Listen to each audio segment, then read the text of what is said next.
Bonjour à toutes et tous.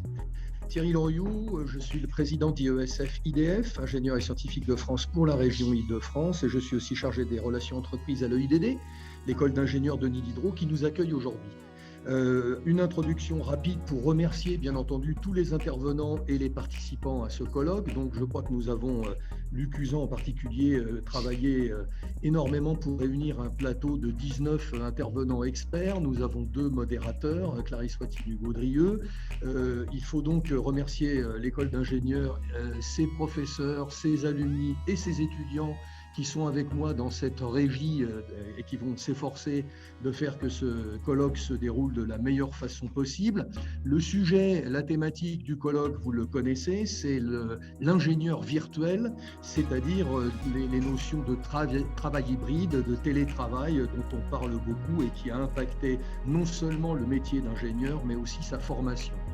Le troisième colloque d'aujourd'hui fait suite à 2 événements que nous avons faits en novembre 2019 et en mars 2021. J'en rappelle les thématiques. Le premier, ingénieur et scientifique en entreprise à l'horizon 2040. Donc nous essayons d'amorcer un petit peu l'évolution des métiers d'ingénieur. On dit souvent qu'on ne connaît pas 80% des métiers des ingénieurs dans 5 ans. Le deuxième était rapproché un petit peu plus de la formation puisque son titre était ingénieur premier emploi espoir et réalité, puisqu'on sait que 40% des jeunes diplômés changent d'entreprise avant la fin de la première année, et ça interpelle les formateurs qui auront l'occasion d'en débattre dans un moment.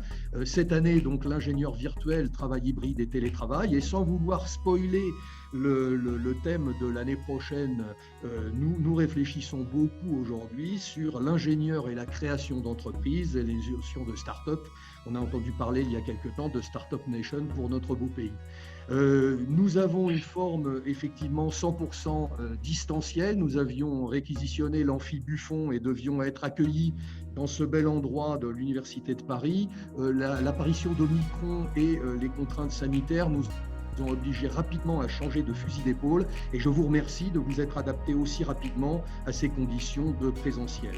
Nous ferons l'année prochaine probablement un pas en avant si nous avons à maintenir de la distance, avec probablement l'intervention et l'enregistrement de notre colloque sur une web TV, web radio avec podcast.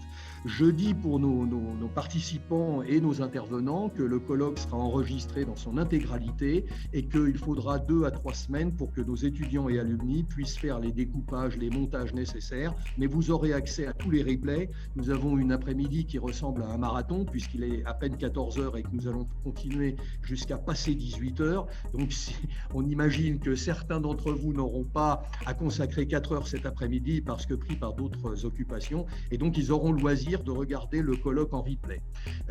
Voilà, je crois que je vais arrêter là-dessus. Merci à vous, merci à tous nos intervenants.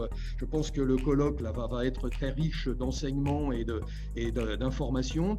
Un dernier petit mot, en plus des intervenants, des participants, des organisateurs, un mot pour l'IAE de Paris qui nous a aidés, qui nous amène une cohorte de participants non négligeables, donc un partenariat qui est en train de se renforcer avec cette école de management.